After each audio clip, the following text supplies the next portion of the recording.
ahora sí, creo que sí están viendo la diapositiva, entonces vamos a continuar, ¿sí?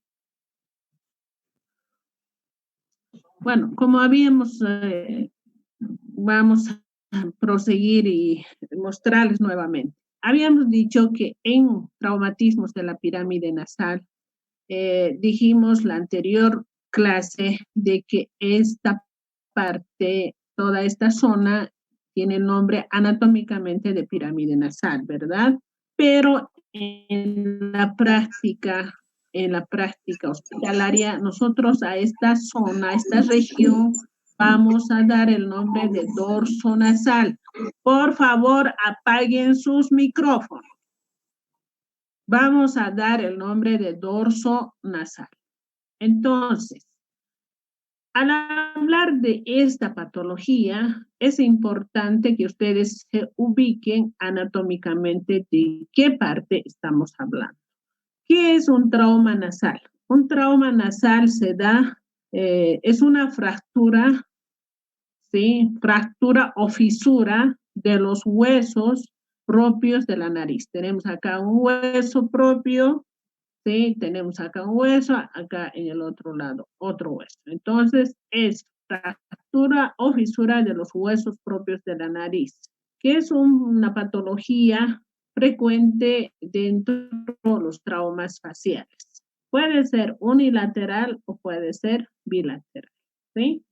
Y las mixtas por golpes frontales sin fracturas conminutas. Bueno, acá les puse así un resumen. Fisura de huesos sin desplazamiento puede ser también, ¿verdad? Solamente es fisura, ese famoso término que nosotros utilizamos, las rajaduritas, a eso se llama fisura, donde no hay fractura, no hay desplazamiento de hueso, no hay separación de hueso. Puede ser bilateral, como habíamos dicho, es lo más común, generalmente provoca una desviación de toda la nariz, como ven acá, por ejemplo, esto, hay hundimiento en el lado izquierdo del paciente y hay una desviación en el lado derecho, ¿sí? Entonces, esto es bilateral, ha hundido este lado y ha desviado el lado derecho.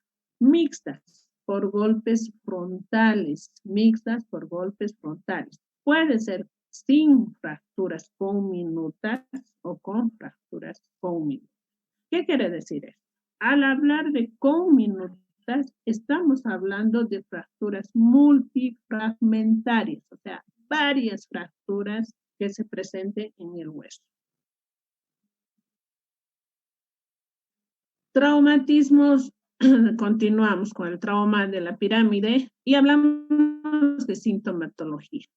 ¿Cómo nos va a llegar al consultorio el paciente?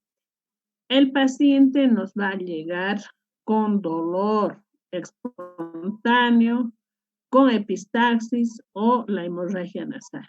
Y obviamente, si es que hay fractura de huesos propios de la nariz, fractura del tabique, con seguridad nos va a llegar con una obstrucción nasal. Entonces, es importante la recomendación que les voy a hacer porque ustedes van a terminar la profesión, ¿sí? Van a terminar y van a empezar a trabajar, a ejercer la profesión, la medicina, ¿verdad? Y seguramente van a ir a trabajar a una emergencia. Puede ser a la Cruz Roja, puede ser al Seguro Universitario, puede ser a la Caja de Caminos, al Hospital Bracamonte, al Calcuta, qué sé yo, ¿sí? Entonces, esta patología es una patología prevalente de nuestro medio, frecuente en nuestro medio. Habitualmente, sin que esto quiera decir que en otros días no se nos presenta, habitualmente se presenta los fines de semana, ¿no? Puede ser un viernes en la noche, digamos que esa persona se haya ido de parranda, entonces ha tenido agresión, ha sido asaltado, se ha peleado con los amigos, ha sido agredido, ¿no? O al final el esposo ha llegado borracho a la casa y ha agredido a la esposa. Entonces, son patologías, es una patología que pasa ¿sí? En todo lado. ¿Y cómo va a llegar el paciente? El paciente va a llegar con esta sintomatología que les he dicho. Si son agresiones, ¿sí? Hay una persona agresora y hay un agredido, generalmente es un proceso legal. Generalmente es un proceso. Entonces, la persona agredida va a denunciar a la policía y la policía lo pasa directamente a la fiscalía, ¿no? ¿Por qué les hablo esto, jóvenes? Señoritas, ¿por qué? Porque esta patología a ustedes les puede traer un dolor de cabeza tremendo si es que no diagnostican bien y no hacen un tratamiento, ¿no? Entonces, ¿qué pasa? Va a la fiscalía, llega el paciente, ustedes tienen que hacer un examen semiológico minucioso y tienen que anotar, tienen que hacer una historia clínica. ¿Sí? Porque si el paciente, con todo lo que llegue, el paciente puede llegar con un edema a nivel de dorso nasal, un edema bastante notorio, ¿sí? Que toda esta zona esté edematizada, toda esta zona. Los ojos que estén completamente edematizados, o sea, los párpados, ¿verdad? Esta región orbitaria completamente edematizada, con equimosis morados. Puede haber laceraciones donde solamente la piel esté comprometida. Puede ser que haya escoriaciones donde la piel y ese músculo rudimentario esté comprometido. Puede ser que haya heridas abiertas a este nivel, en cualquier parte de esta zona, ¿sí? De esta región nasal o regiones orbitarias. Ustedes tienen que anotar absolutamente todo lo que están viendo. ¿Está bien? Tienen que anotar todo y luego hacer el tratamiento. Por decir, un paciente que ha llegado con una epistaxis masiva por traumatismo nasal, ustedes tienen que parar esa epistaxis. Harán taponajes. Bueno, ustedes ven. Si es que el paciente llega con una herida abierta, tendrán que suturar. Eso es su obligación.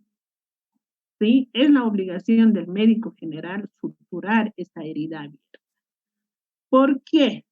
Seguramente ustedes han aprendido en técnica quirúrgica o en patología quirúrgica que toda herida abierta se debe suturar dentro de las 6 horas. Porque si dejan esta herida, ¿no? Porque si hay fractura de huesos, por lo tanto hay herida, tiene que ir al especialista. Y si es un día, viernes o un sábado, domingo habitualmente, todos descansamos, no atendemos, entonces recién va a llegar el lunes el día. Y el lunes ya esta herida se está cicatrizando por segunda instancia. Entonces, lamentablemente, no vamos a poder hacerlo bien y esta cicatrización de la herida nos va a traer serias consecuencias en la cicatrización, ¿verdad?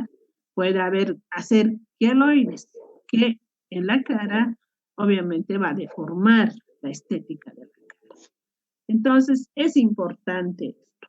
Toda herida que haya en la cara, el médico general tiene que suturar dentro de las 6 horas, no dejar pasar más de eso. Y si no está en la capacidad, no sabe suturar, no puede suturar, entonces tiene que llamar a un cirujano para que suture esta herida, ¿no? Bueno, ¿qué más tienen que hacer ustedes? Como les dije, hacer una buena historia clínica, ¿sí? Anotar todas las signos, sintomatología, y acá también vale la aclaración. Si el paciente les dice, sabe que mi hermano oh, mi vecino, mi amigo talcito me ha pegado y ha hecho esto tal cual, ustedes no tienen por qué anotar eso, porque no han estado en ese momento para decir, sí, al paciente sí le agredió su hermano que se llama tantos y que ha sido la agresión de esta forma. No, ustedes simplemente anotan, paciente acude a la consulta con un traumatismo nasal, cuya signología es la siguiente. O el paciente refiere dolor espontáneo, no respira bien, ¿sí? Tiene obstrucción nasal, no puede respirar bien y sangrado. Bueno, signos. ¿Qué es lo que presenta? Como les había dicho hace rato, edema, equimosis, laceraciones, escoriaciones, heridas abiertas, etc. Eso, ¿sí? Y listo. Diagnóstico, trauma nasal. Nada más tiene que haber en su diagnóstico trauma nasal. No pongan otra cosa, absolutamente nada. Dentro del diagnóstico, exámenes complementarios. ¿Qué cosa se va a pedir? ¿Sí? Exámenes complementarios. Radiografía de huesos propios de la nariz, ambos perfiles y AP para C. Rayo X de huesos propios de la nariz, ambos perfiles y AP para hacer, ¿no? Entonces piden eso. Puede ser que el paciente después de unos 20 minutos vuelva con la radiografía y les diga, aquí está mi radiografía. Ustedes, está bien, vean, como ustedes han pedido, obviamente tienen que ver, pero no digan más nada, digan, ¿sabe qué? Me parece que hay fractura, pero yo no soy especialista, por lo tanto, perdón, por lo tanto, yo les recomiendo y es urgente que el día lunes a primera hora vaya a ver al especialista. Listo, ¿está bien? Y su diagnóstico tiene que mantenerse en trauma nasal.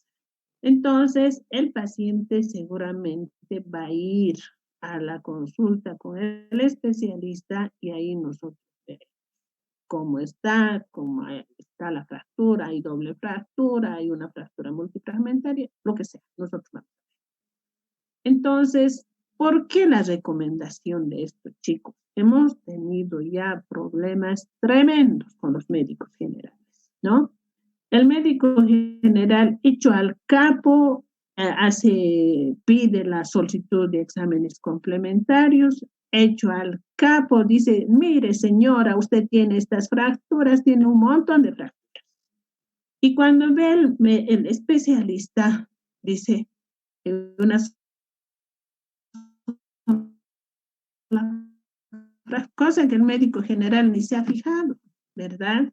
Entonces se mete en serios problemas, porque el médico general tiene que extender un certificado, porque es el primer profesional que ha visto a este paciente, ¿no? Entonces, ustedes, por eso les recomiendo que ustedes tienen que anotar todo, porque el día lunes el fiscal va a mandar, ¿sí? Va a pedir, le va a decir al paciente, ¿a usted qué le ha visto? El médico de la Cruz Roja. ¿Qué médico es? Tal persona. Bueno, ahora usted tiene que ir a la Cruz Roja y decirle que le den un certificado médico. Entonces, usted va a ir al médico, ¿verdad? O sea, el paciente va a ir al médico. Y ustedes están en la obligación, así, en letra mayúscula, en la obligación de dar el certificado. Si se niega, lamentablemente van a ir a parar a la fiscalía, ¿no? Entonces, ustedes están en la obligación de dar el certificado médico, ¿no? Y obviamente, si ustedes se inventan cualquier cosa, dicen lo que no han visto, lo que no había, porque algunos pacientes son así, dicen, doctora o doctor, ¿sabe qué me ha pegado? Póngale quesito más, póngale quesito más. Ustedes no pueden poner nada de eso, nada, absolutamente nada, a pedido del paciente, nada. Ustedes tienen que poner todo lo que están viendo. Por eso es que tiene que haber una historia clínica donde anoten qué cosa tenía ese paciente, ¿sí? Si no anotan, llega una solicitud de certificado médico. ¿De dónde se van a inventar? ¿Qué cosas van a poner? Por lo tanto, tiene que haber una historia clínica. Puede ser que ese paciente no pida el lunes, puede ser que pida después de una semana, después de 2 semanas, pero ustedes tienen que tener el documento, la historia clínica bien confeccionada, ¿no? Entonces, esa es la recomendación, porque nosotros tenemos casos tremendos, jóvenes. Tenemos casos donde el médico general ha dado un diagnóstico y nosotros damos otro diagnóstico. Entonces, citan a la fiscalía al médico general y citan a la fiscalía al especialista. Obviamente nosotros salimos ganando porque somos especialistas, ¿no ve? Salimos ganando porque vamos a demostrar con la radiografía lo que dijo el médico general no era pues lo correcto, no estaban dentro del diagnóstico. Entonces, ¿quiénes quedan por ahí con una sanción? Son los médicos generales. Entonces, por eso yo les digo, jóvenes, señoritas, no hagan más de lo que deben hacer. No se inventen diagnóstico, no se inventen signos, ni hagan a pedido del paciente, ¿no? Ustedes anoten lo que ven, lo que dice el paciente, pero en cuanto a sintomatología, no lo que dice el paciente, me ha pegado mi hermano, me ha hecho así, de un lado me ha pegado, o sea, entre dos me han pegado y ustedes van a poner entre dos, no, eso no nos interesa, ¿sí?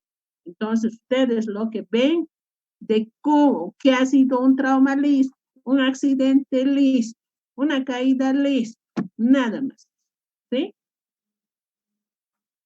En cuanto al tratamiento, el tratamiento obviamente es medicamentoso y es un antiinflamatorio, ¿sí? Medicamentoso, que es antiinflamatorio. Tenemos que utilizar un antiinflamatorio, un analgésico y probablemente un analgésico más fuerte, ¿no? Entonces nosotros vamos a buscar un medicamento que tenga estas 3 acciones o 2 acciones, lo más importante, o una sola acción, ¿sí?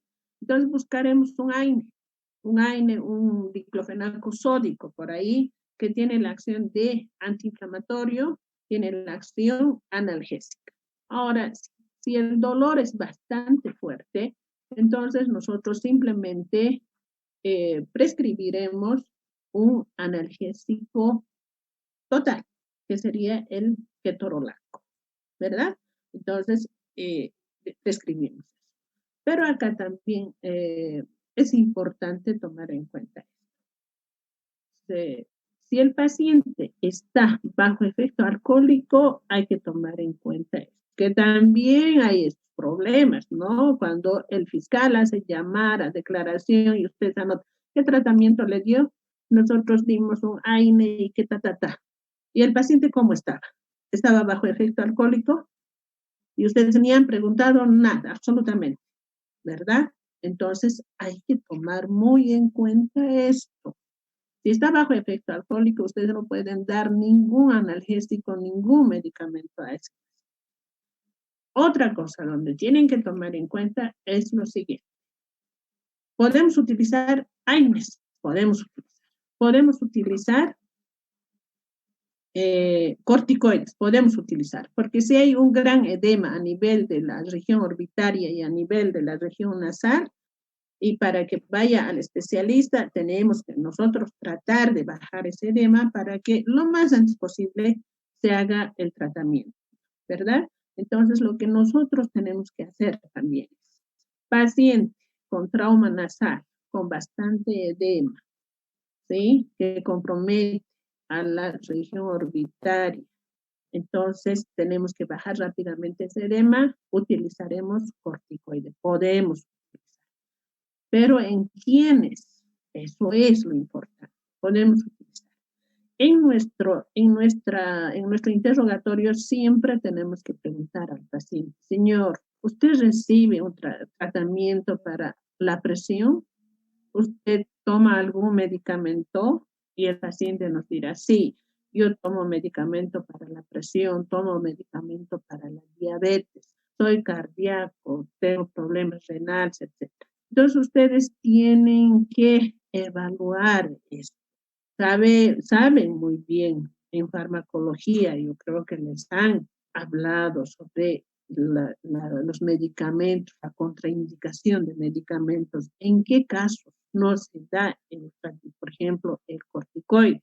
¿Será que un paciente con diabetes, será que un paciente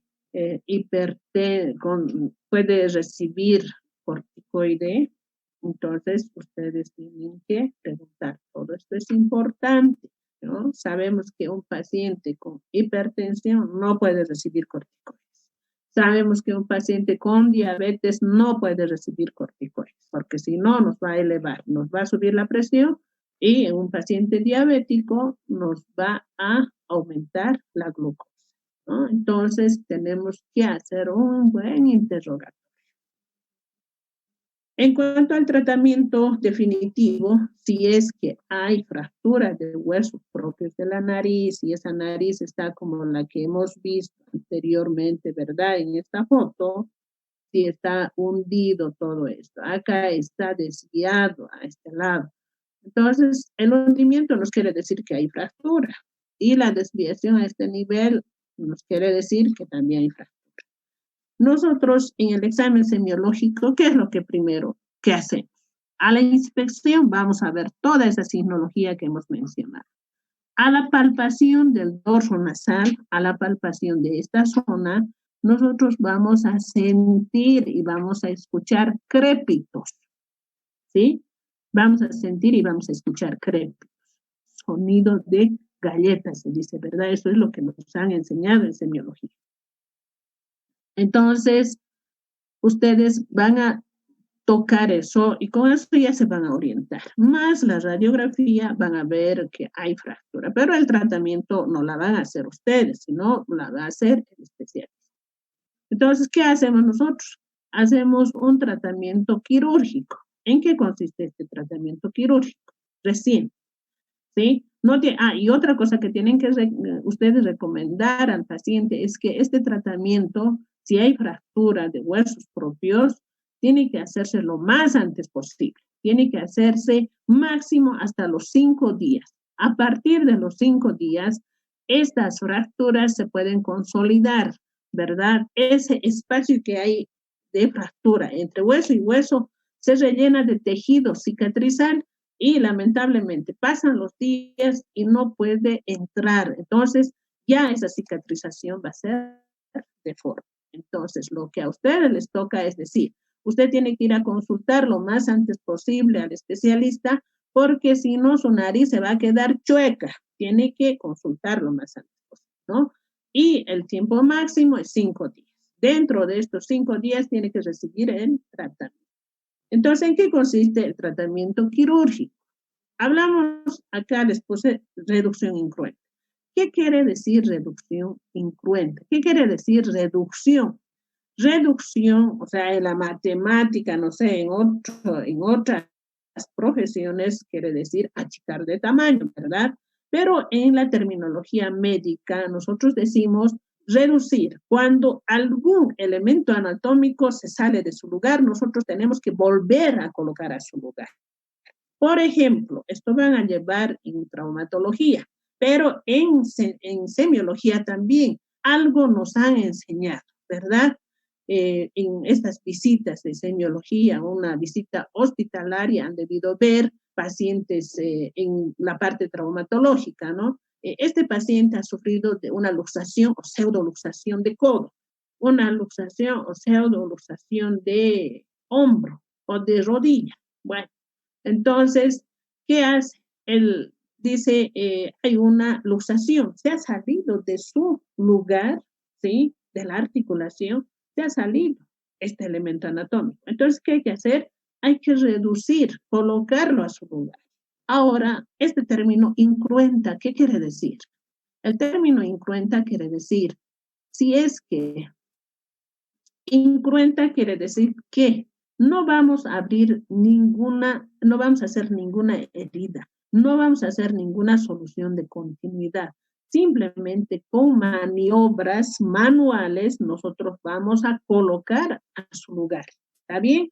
Si en el caso, por ejemplo, en esta foto estamos viendo de que hay hundimiento, ¿verdad?, de esta zona. Entonces nosotros vamos a introducir por ahí una pincita montada con gasa, entonces vamos a palanquear. No estamos utilizando bisturí, absolutamente nada, no estamos abriendo ninguna solución de continuidad, ¿no? Entonces vamos a palanquear y vamos a colocarlo, vamos a sacar ese hundimiento hacia afuera, ¿no? Lo vamos a alinear. Esto igual con maniobra manual, ¿sí? Con la mano, con el dedo pulgar específicamente, vamos a colocarlo a su lugar, ¿sí? Entonces lo colocamos a su lugar y estamos alineando. Y igual con gasa montada, si es que hay, en este caso, por ejemplo, si hay desviación de septum, desviación del tabique de adentro, entonces vamos a meter gasitas montadas y lo vamos a empujar de un lado, de otro lado, acomodarlo, cosa que vaya a su lugar, ¿no? Entonces, a eso se refiere la reducción incruenta, ¿sí? Colocar a su lugar con maniobras manuales, sin utilizar absolutamente nada de bisturí ni tijeras. Y ahora se habla de reducción, reducir, colocar a su lugar, pero acá ponemos el término de cruenta, reducción cruenta. Entonces, ¿qué quiere decir esto? De que nosotros sí vamos a utilizar un bisturí, vamos a abrir una herida, vamos a abrir una solución de continuidad y a través de esta herida nosotros vamos a poder acomodar estos huesos que están fracturados. Que se puede llegar a eso, nosotros podemos llegar a eso. O sea, manualmente no podemos colocar, entonces abrimos una solución de continuidad y con maniobra instrumental nosotros vamos a colocar estas fracturas a su lugar, vamos a unir estos huesos que están separados, ¿no? Entonces, ese es el tratamiento quirúrgico. Y luego de esto depende de cada especialista, pero yo habitualmente pongo tapones nasales. ¿Para qué? Para evitar la formación de las sinequias, ¿sí? Una para eso y otro para hacer hemostasia, para que ese paciente, después de hacer la reducción, no me esté sangrando. Entonces pongo tapones nasales. Esto depende de cada especialista, como les digo. Hay otros que no ponen nada, reducen y lo dejan así, encima yeso y listo. En cambio, yo sí o sí pongo tapones nasales y encima yeso. Los tapones me garantizan que no se formen las sinequias y me garantiza que ese paciente no sangre, ¿sí? Entonces, hago hemostasia. Y esto los mantengo durante 7 días. En 7 días vuelve al consultorio a control y sacamos los tapones y ya el paciente está bien. Obviamente no ha cicatrizado completamente esas fracturas, pero sí poco a poco va a cicatrizar. Pero lo importante es que ya está corregida, ya esas fracturas están corregidas, ¿no? Entonces, eso es lo importante. Bueno, si hay alguna pregunta, alguna duda, por favor.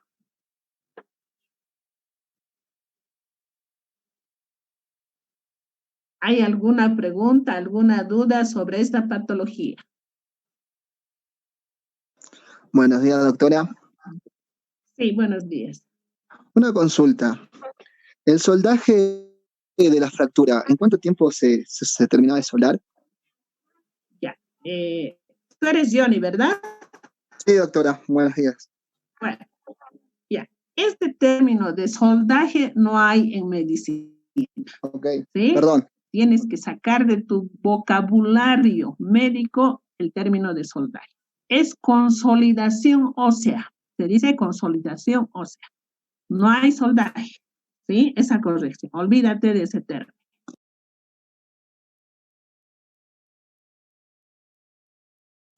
También. Ustedes no saben la terminología médica, entonces nuestra obligación es enseñarles, ¿verdad? Y corregir. No es que estamos criticando, simplemente estamos enseñando. Entonces, la consolidación, o sea, es a partir, nosotros hacemos el tratamiento que es la reducción, ¿verdad? Colocamos a su lugar. Pero a partir del quinto día ya empieza esta consolidación. En principio, esta consolidación se da con cartílago, la formación de cartílago. Entre hueso y hueso fracturado empieza a formarse un tejido cartilaginoso, ¿sí? Todavía no hay una consolidación ósea. Entonces, a partir del quinto día empieza a formarse ya este tejido cartilaginoso.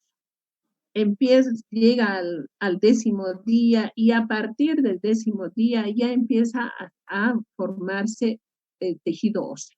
Entonces, la consolidación ósea es a partir del 10º día. Esto depende también de la edad del paciente, no en todos es igual. Obviamente en niños la consolidación ósea es más rápida. En adolescentes también, porque hay mayor irrigación, por lo tanto eso favorece a que la consolidación se haga más rápido, ¿sí? Entonces, en los adultos obviamente tarda porque no hay buena irrigación. Entonces, no puedo decirte es en tal tiempo, no es un tiempo determinado que nosotros podemos mencionar. Depende la edad del paciente. Pero sí se puede decir que a partir del 7º o del 10º día ya empezaría a consolidarse este tejido cartilaginoso que se ha formado de principio. ¿Está bien? Está bien, doctora. Disculpe, Gracias. No, está bien, más bien. Te agradezco, no hay que... Para eso estamos nosotros, para enseñar. ¿Alguna otra duda? Buen día, doctora.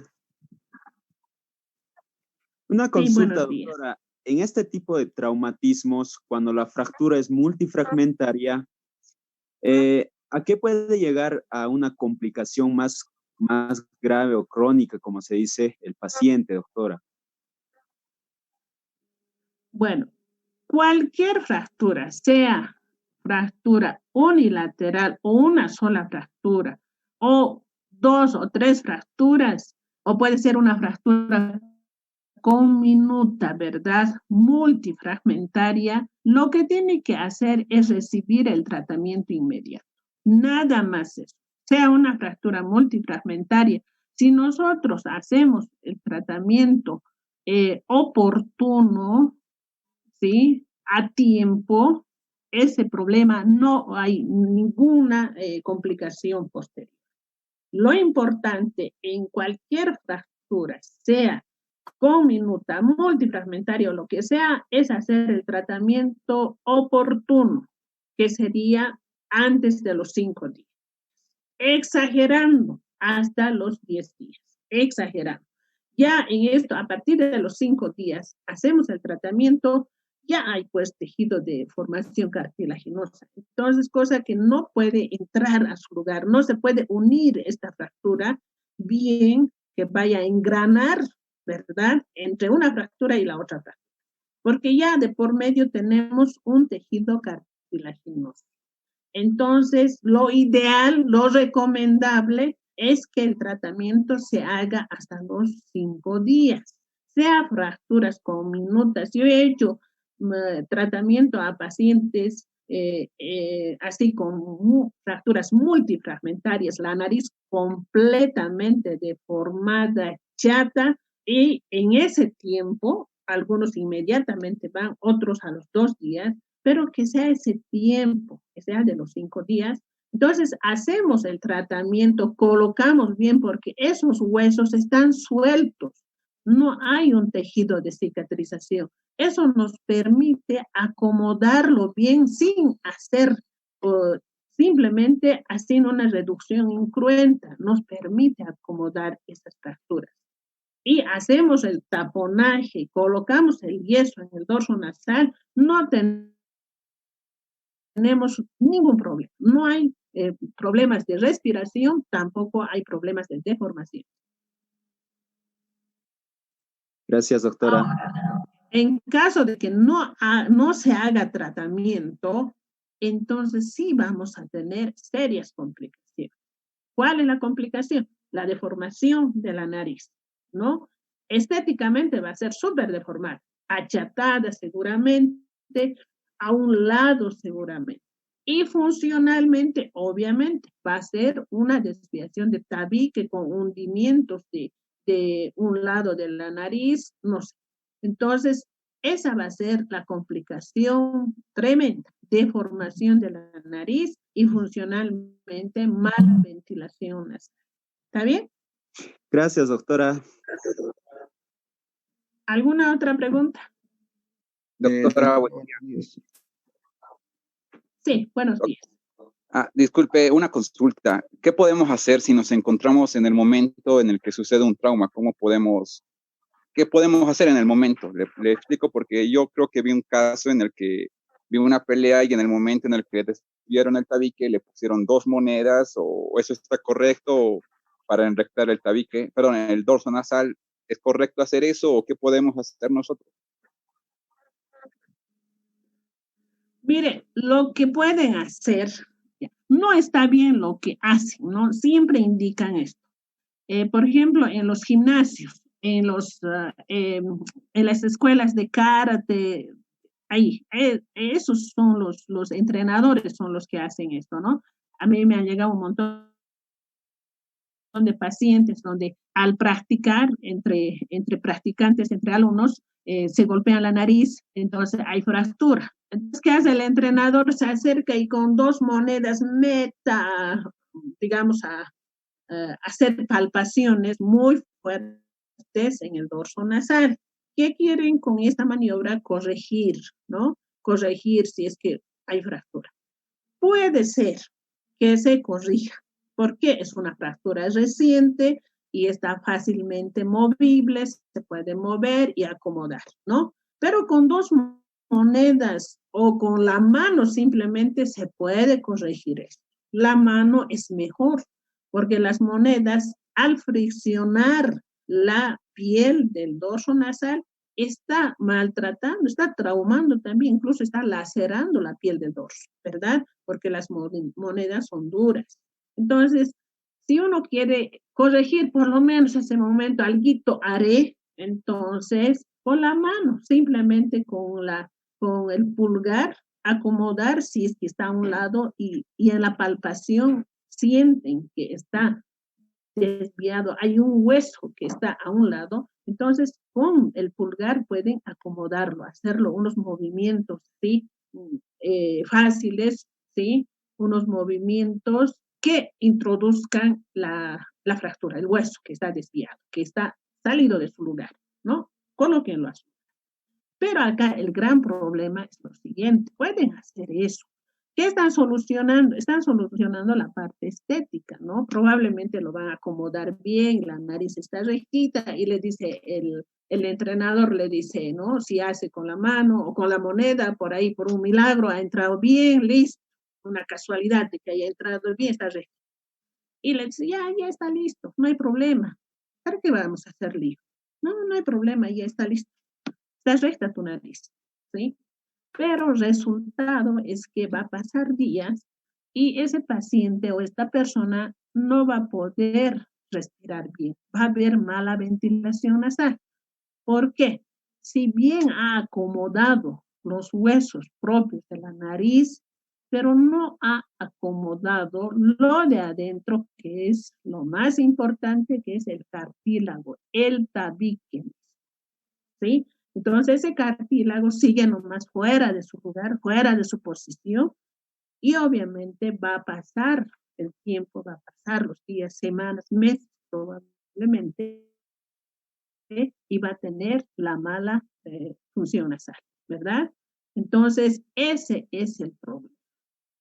Pueden hacerlo, en el momento pueden hacerlo, pero después recomienden al paciente, mira, estamos acomodando lo de afuera, pero lo de adentro no sabemos cómo acomodarlo. Por lo tanto, sería bueno que vaya al especialista. Entonces nosotros vamos a sacar radiografía, vamos a ver ahí si el tabique también está desviado o se ha fracturado, o al acomodar la parte del dorso nasal, la parte de la pirámide, también se ha logrado acomodar el septo.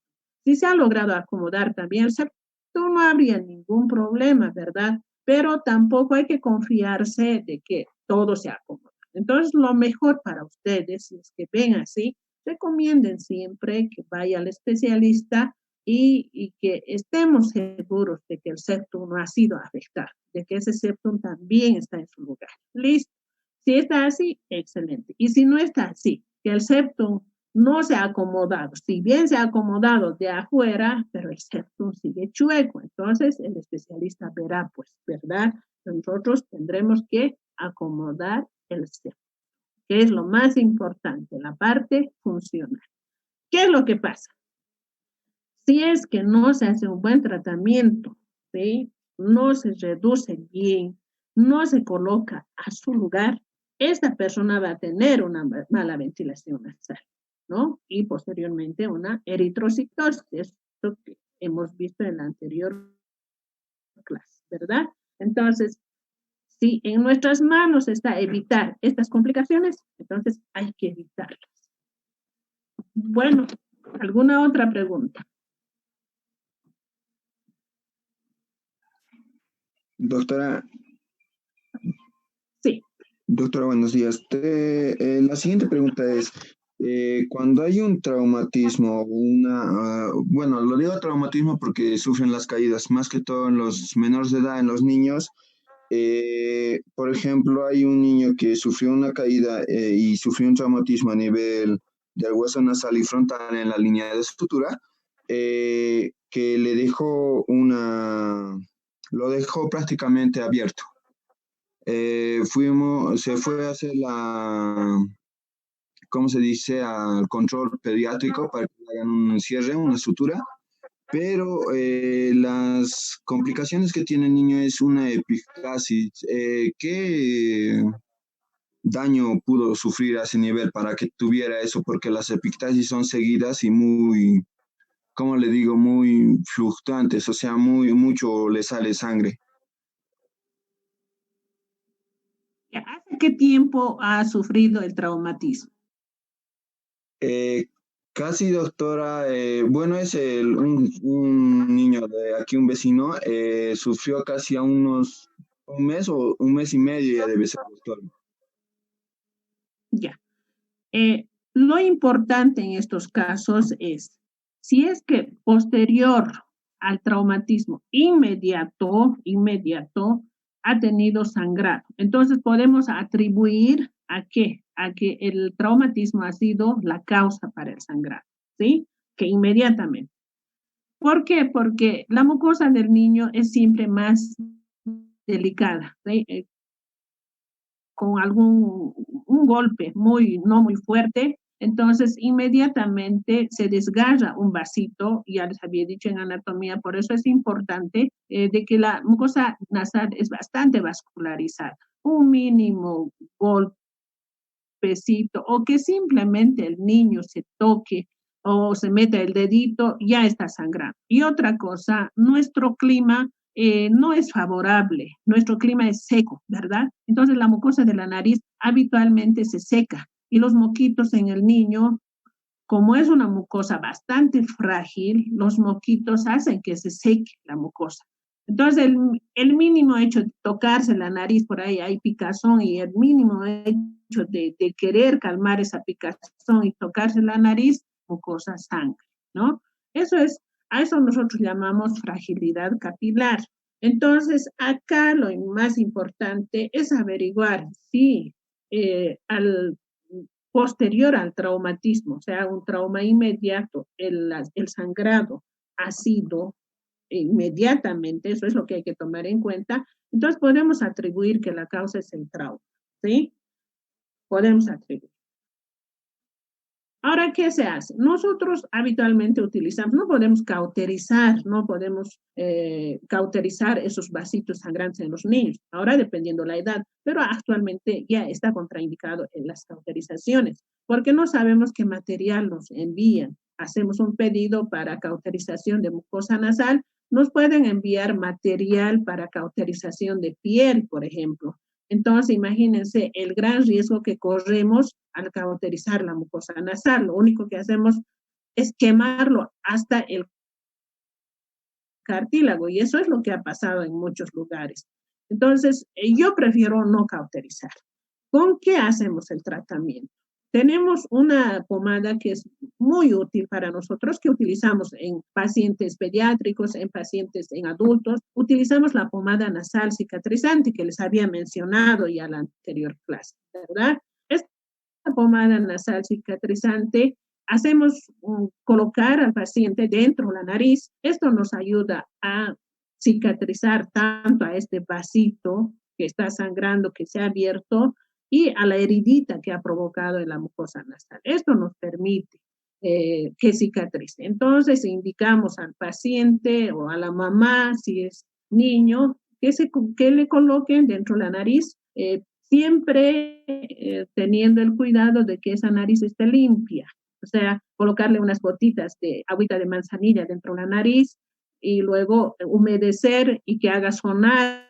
El niño tiene que sonar, sacar todos los moquitos que están ahí dentro y en nariz limpia, dentro de la fosita nasal, colocar esta pomada nasal cicatrizante. Habitualmente nos ha ido bien, ¿no? Siempre caso. Ahora, en caso de que no, tampoco hay que confiarse a esto, ¿verdad? Y siempre hay que decir, bueno, vuelve para hacer un control. Entonces, los papás vuelven y dice, doctora, sigue sangrando. Entonces, algo está pasando en la sangre, algo está pasando. ¿Qué hacemos? Tenemos que pedir exámenes, ¿sí? Un hemograma completo nos va a orientar. Nos va a orientar un coagulograma, si es que esa sangre está coagulando normalmente o qué está pasando. Y plaquetitas, que es lo más importante. ¿Por qué les digo esto? Esto vamos a hablar en epistaxis, las causas, las etiologías de un sangrado. Vamos a hablar, pero siempre vale la pena, ¿no? Aclarar un poquito. Entonces, porque ya en los niños, en los adolescentes, inclusive antes de que empiece la cuarentena, nosotros hemos tenido en Bracamonte a una señora de 35 años que ha sangrado tremendamente, ya que ha ido sangrando, ha sangrado hasta por los oídos. Entonces, los médicos de área no han tenido el cuidado de revisarla bien a esta señora. ¿Y qué estaba pasando con esta señora? Estaba apareciendo equimosis en los miembros, en el cuerpo, petequias. Entonces, ¿qué quiere decir? ¿A qué nos orienta esto? A que estaba haciendo una discrasia sanguínea. Ahora, ¿cuál la patología misma podría ser una leucemia, verdad? Entonces, hay que tener esos cuidados en los niños, ¿no? Si es que no para y sigue sangrando constantemente, hay que pedir un examen general de sangre, ¿no? Un hemograma completo, coagulograma y plaquetitas.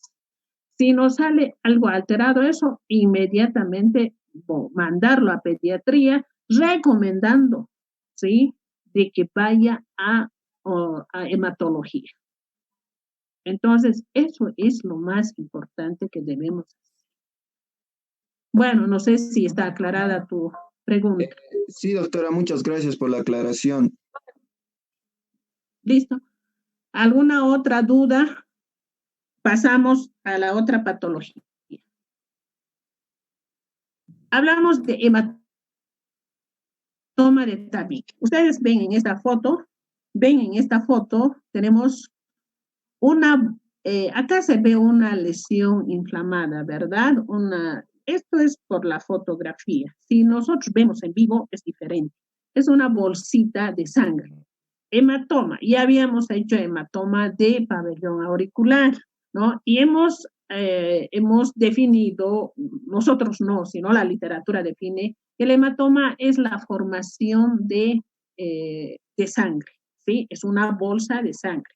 Acá lo mismo, vean ustedes, es una lesión, si lo vemos en vivo, es una bolsa de sangre que está ubicada entre el cartílago cuadrangular y el mucopericondrio. O sea, el cartílago está tapizada por el mucopericondrio. Y esta bolsa de sangre se forma en este espacio, entre el cartílago cuadrangular y el mucopericondrio. ¿Cuál es la causa para su formación? Acá les puse. Antecedente traumático, un traumatismo nasal, ¿no? Entonces, ¿qué pasa? El paciente, ¿qué nos refiere? El paciente va a la consulta y nos dice, sabe, doctora, sufrí un golpe en la nariz. No hubo mucho dolor, como ve, no está morado, no está hinchado, pero sí sufrí un golpe. No me ha sangrado o me ha sangrado muy poco. ¿Hace cuánto fue? Hace 3, 4 días, por ahí una semana. Bueno, pero de a poco ha pasado los días y de a poco ha empezado a taparse la nariz, ¿sí? No puedo respirar bien. Y bueno, yo me metí el dedo o simplemente levanté la punta de la nariz, como acá está haciendo, ¿verdad? Este es el dedo del examinador y es la punta de la nariz. Entonces, simplemente levantar un poco la punta de la nariz y nosotros vamos a visualizar esa bolsa de sangre en esta parte. Entonces dice el paciente, me veo y veo que hay alguna formación, ahí hay algo que me está tapando la nariz. Entonces nosotros con toda la información que nos ha dado el paciente, ya llegamos a un diagnóstico presuntivo y decimos, me parece que esto es un hematoma. Hematoma. Ahora, ¿por qué? ¿Cómo se ha formado este hematoma? Este hematoma se ha formado, obviamente, la etiología es el trauma nasal, ¿no? En el trauma nasal, ¿qué ha pasado para que se forme este hematoma? Ha pasado que con el golpe se han abierto algunos vasitos. Si bien un poco ha sangrado a la parte externa, al exterior, pero más ha sangrado en la parte interna, o sea, en este espacio entre el cartílago y el muco pericondrio. Y de a poco ha ido sangrando y ha pasado los días y se ha ido formando esta bolsa de sangre. Entonces, esa es la apertura de algunos vasitos en esta parte, en este espacio del cartílago y el muco pericondrio. Y ha ido creciendo esta bolsita de sangre y llegado el momento en que el paciente ya no puede respirar, ya tiene obstruida la fosa nasal. Entonces, con toda la información que nos ha dado, nosotros tenemos que pensar que ha pasado esto y la sintomatología que nos refiere el paciente, la obstrucción nasal, ¿no? Entonces, ¿qué vamos a hacer? Nosotros ya estamos pensando, mi diagnóstico presuntivo es un hematoma de tabique, pero puede ser que no sea el contenido que está en esa bolsa, no sea sangre, sino sea pus, dependiendo. Si hay un foco infeccioso cerca, entonces esta sangre rápidamente se puede convertir en secreción purulenta. Entonces, ¿qué tenemos que hacer nosotros? Agarramos, nos colocamos un guantecito primero para saber si realmente es una bolsa de sangre o de pus. Agarramos un guantecito, introducimos a la fosa nasal y tocamos. Sí, evidentemente es fluctuante, es una bolsa que tiene un contenido líquido. Listo. Agarramos una jeringuita de 5 cc's y una agujita de 21, ¿sí? Una agujita 21. Hacemos la punción aspiración. La punción hacemos a este nivel, en la parte más declive, ¿sí? Entonces hacemos a este nivel la punción. Tenemos que caer en ese vacío donde está el líquido, porque si no caemos en eso, simplemente vamos a aspirar un poquito de sangre, ¿no? Entonces tenemos que caer un poquito más fuerte, ¿no? Presionar un poquito más y caer en ese vacío. Luego aspirar y ahí vamos a ver que el contenido es sangre o es pus. Entonces, ahí ya tenemos un diagnóstico, es decir, es un hematoma o es un absceso. Ahora, el tratamiento, sea cual sea hematoma o sea absceso, el tratamiento es drenar, sacar esto, ¿no? Entonces, el tratamiento es drenaje. Acá nos sirve en el estado que está en ese momento, esa bolsa de pus o de sangre, no nos